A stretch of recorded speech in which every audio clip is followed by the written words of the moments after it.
கர்த்தருடைய பரிசுத்த நாமத்துக்கு ஸ்தோத்திரம்.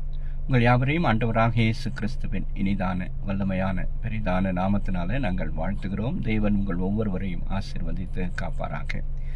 நமது மெய்ப்பனின் குரல் ஊழியங்களின் சார்பாக எங்களுடைய வாழ்த்துதல்களையும் வணக்கத்தையும் நாங்கள் தெரிவித்துக் கொள்கிறோம். பிரியமானவர்களே, நாம் ஆலயத்திற்கு செல்வது ஏன் என்று நம் அனைவருக்கும் தெரியும். குறிப்பாக ஒரு 3 பிரதானமான நோக்கத்திற்காக நாம் ஆலயத்திற்கு செல்கிறோம். 1, ஆண்டவரை நாம் தொழுது கொள்ள வேண்டும். 2, நாம் ஆண்டவருக்கு நன்றி சொல்ல வேண்டும். 3, நாம் ஆண்டவருடைய ஆலோசனையை பெறுவதற்காக நாம் ஆலயத்திற்கு செல்கிறோம்.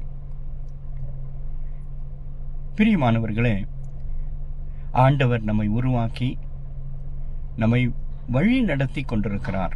உலகத்தை எல்லாம் படைத்திருக்கிறார். ஆகவே நாம் அவருக்கு மகிமையை செலுத்த வேண்டும். அவரை நாம் தொழுது கொள்ள வேண்டும். 2, நாம் ஆண்டவருக்கு நன்றி சொல்ல வேண்டும். காரணம், நம்மை பல்வேறு சூழ்நிலைகளில் ஆண்டவர் நம்மை காப்பாற்றி வழி நடத்தி கொண்டிருக்கிறார். எல்லா இக்கட்டுகளிலிருந்தும் கர்த்தர் நம்மை காப்பாற்றுகிறார். 3, நாம் அவருடைய ஆலோசனையை நம்முடைய போராட்டங்களில், நம்முடைய பிரச்சனைகள் எல்லாவற்றுக்கும் நாம் அவருடைய ஆலோசனையை பெற வேண்டும் என்பதுதான் நம்முடைய நோக்கம். பிரியமானவர்களே, பரிசுத்த வேதாகம் நமக்கு இப்படி சொல்கிறது: உன் தேவனாகிய கர்த்தரிடத்தில் உன் முழு இருதயத்தோடும், உன் முழு ஆத்துமாவோடும், உன் முழு மனதோடும், உன் முழு பலத்தோடும் அன்பு கூறுவாயாக என்று வசனம் நமக்கு சொல்லுகிறது. கர்த்தர் தாமே இந்த வார்த்தைகளை ஆசீர்வதித்து நம்மை காப்பாராக. தேவனை நோக்கி அடைக்கல பாறை என்றே சொல்லுவேன்.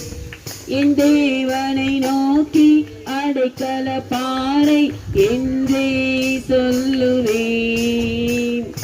அல்லேலூயா, ஆனந்தமே, அல்லேலூயா, ஆனந்தமே, அல்லேலூயா, ஆனந்தமே, அல்லேலூயா, ஆனந்தமே. துதிப்பேன் துதிப்பேன் துதித்துக் கொண்டே இருப்பேன். உம்மை துதிப்பேன் துதிப்பேன் துதித்துக் கொண்டே இருப்பேன். தனது சிறகால் என்னை மூடி